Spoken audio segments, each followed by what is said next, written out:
চেনেন? বাস, তাহলে আর করে পরিচালক। এ ভাই ছাত্র দল, চুপ করো, চুপ করো, চুপ করো, আল্লাহর বাস্তে চুপ করো, আল্লাহর বাস্তে চুপ করো। তুমি তারেক তারেক করলে তো আমি আর কথা বলবো কখন? তুমি তারেক তারেক করলে তো আমার কথা বলার সুযোগ হচ্ছে না, চুপ করতে হবে। বিসমিল্লাহির রহমানির রহিম।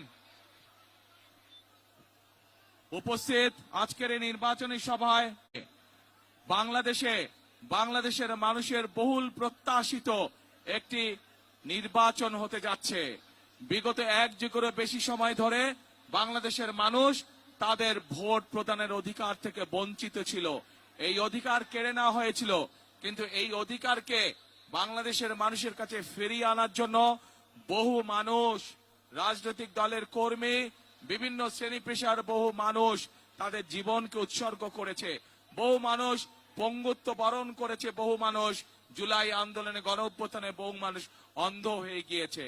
কিন্তু আজ বাংলাদেশের মানুষ তাদের এই অধিকার ফিরে পেয়েছে। এখন প্রিয় ভাই বোনেরা, 12 তারিখে তো ভোট হবে। 12 তারিখে বাংলাদেশের মানুষ ভোট দিয়ে তাদের পছন্দের প্রতিনিধিকে তারা বাছাই করবে। কিন্তু এই যে অধিকার, এই যে হাজারো মানুষ নিজেরা জীবন উৎসর্গ করে এই অধিকারকে প্রতিষ্ঠিত করেছে, আমরা শুধু যদি ভোটের মধ্যে থাকি তাহলেই চলবে না। এই 12 তারিখে নির্বাচন হতে হবে দেশ পুনর্গঠনের নির্বাচন, দেশ গঠনের নির্বাচন, মানুষের ভাগ্যের পরিবর্তনের নির্বাচন হতে হবে। এটি দেশের ভাগ্যের পরিবর্তনের নির্বাচন হতে হবে। প্রিয় ভাই বোনেরা, নিশ্চয়ই আপনারা গত দুদিন আগে দেখেছেন যে বাংলাদেশ জাতীয়তাবাদী দল বিএনপি দলের পক্ষ থেকে আমরা এই দেশের নারী বা মা বোনদের জন্য কি করতে চাই আমরা উল্লেখ করেছি।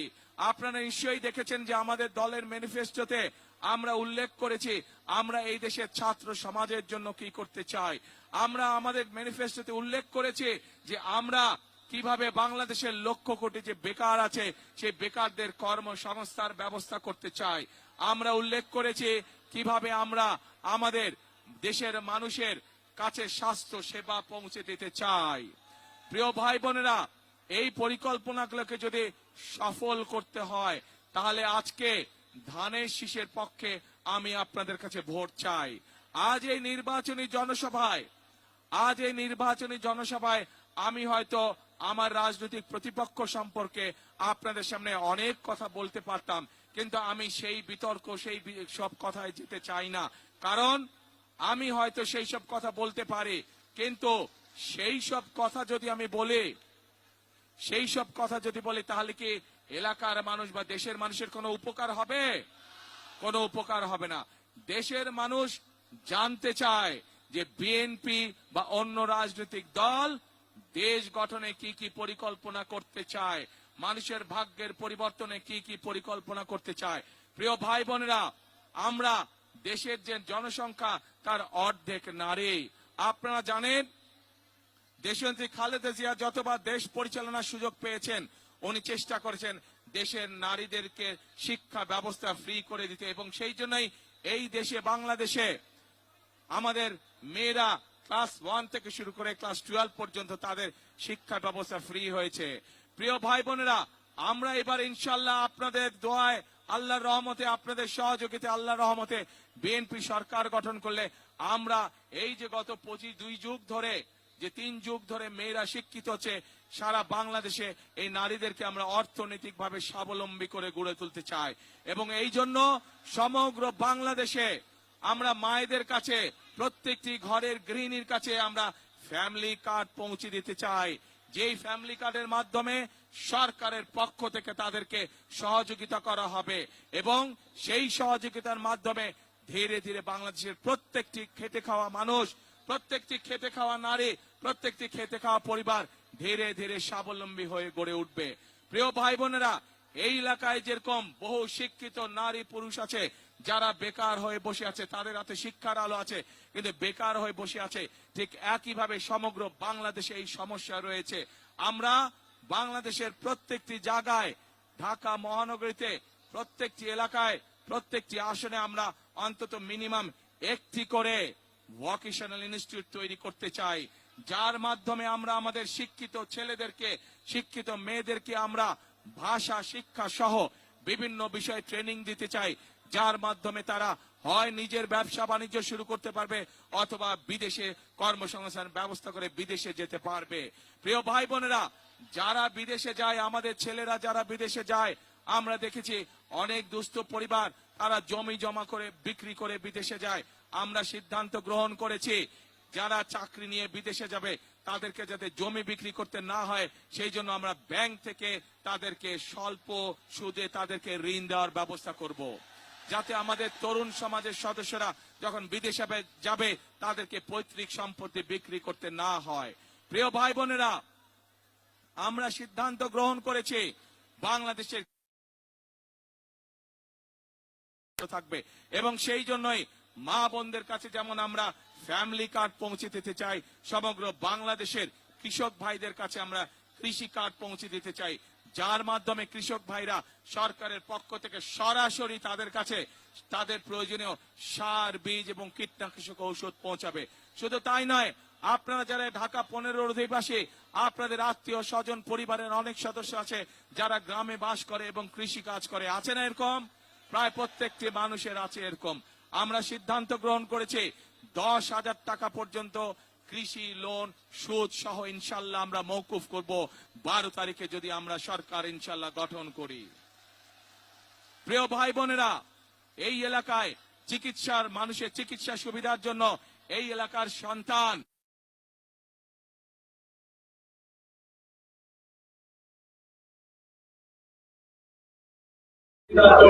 হাসপাতালে প্রয়োজন।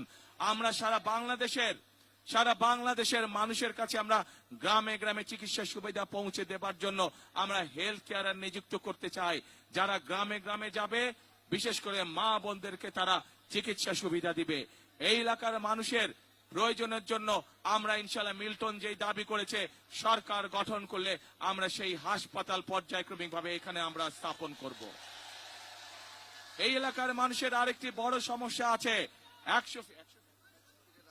100 ফিটের যে রাস্তাটির কথা এখানে মিল্টন উল্লেখ করেছে, এই প্রক্রিয়াটি দেশনেত্রী খালেদা জিয়ার সরকারের সময় শুরু হয়েছিল, কিন্তু বিগত স্বৈরাচারের সময় এ ব্যাপারে কোনো পদক্ষেপ নেওয়া হয় নাই। যেহেতু দেশনেত্রী খালেদা জিয়া এই কাজটি শুরু করেছেন, আজ এই মানুষগুলোর সামনে আমি বলে যেতে চাই যে ইনশাল্লাহ 12 তারিখে বিএনপি সরকার গঠন করলে যত দ্রুত সম্ভব আমরা সেই 100 ফিট রাস্তার কাজ শুরু করব এলাকার মানুষের চলাচলের জন্য। প্রিয় ভাই বোনেরা, আমি একটু আগেই আপনাদের সামনে বলেছি সংক্ষেপে আমি কিভাবে বিএনপি আগামীতে সরকার গঠন করলে দেশ এবং দেশের মানুষের ভাগ্যের পরিবর্তনের কাজ করবে তার কথা আপনাদের সামনে তুলে ধরেছি। প্রিয় ভাই বোনেরা, আমরা দেশের নারীদের জন্য পরিকল্পনা গ্রহণ করেছি কিভাবে দেশের নারীদেরকে আরো ক্ষমতায়ন করা যায়। আমরা দেশের কৃষকদেরকে কিভাবে অর্থনৈতিক মেরুদণ্ড শক্তিশালী করা যায় সেই পরিকল্পনা গ্রহণ করেছি।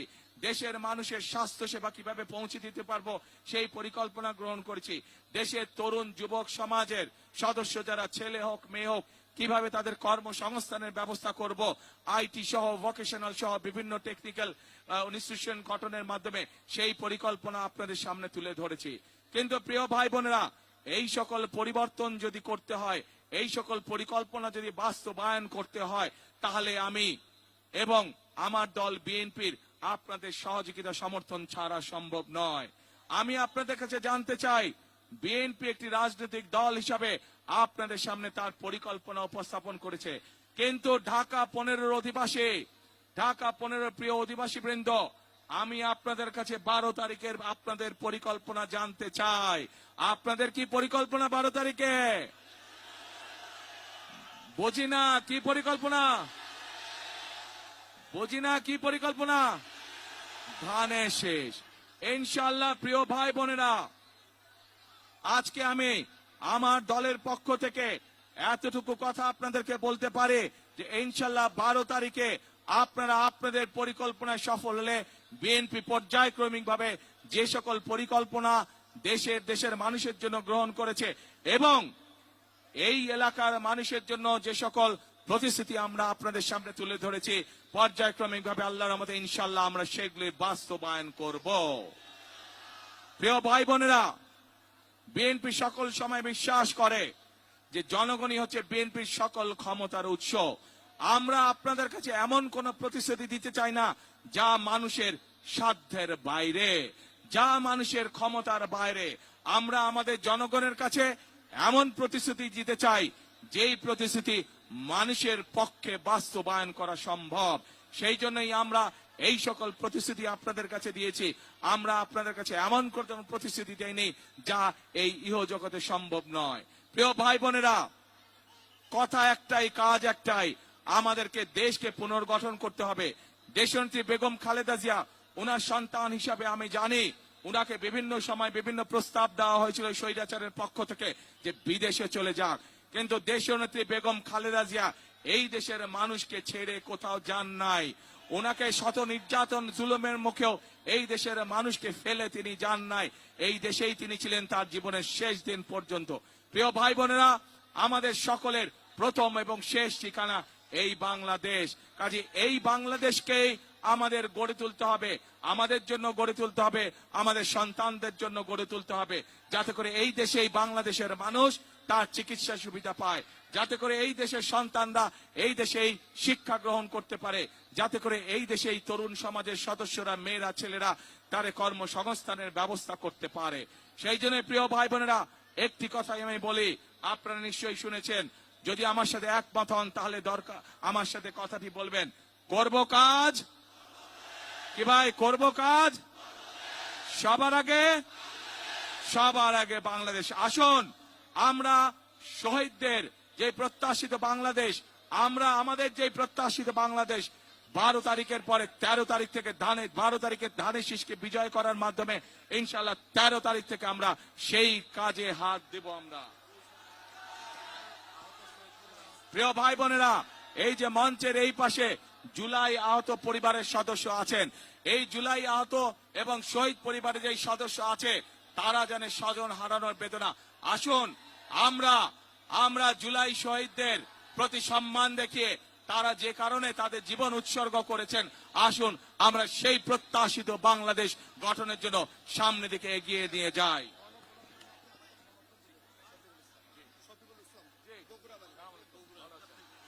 প্রিয় ভাই বোনেরা, কথা একটাই, কাজ একটাই।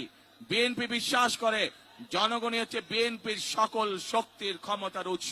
সেজন্যই আমরা বলি করব কাজ, গর্ব দেশ, সবার আগে বাংলাদেশ। আল্লাহ হাফেজ। বাংলাদেশ জিন্দাবাদ।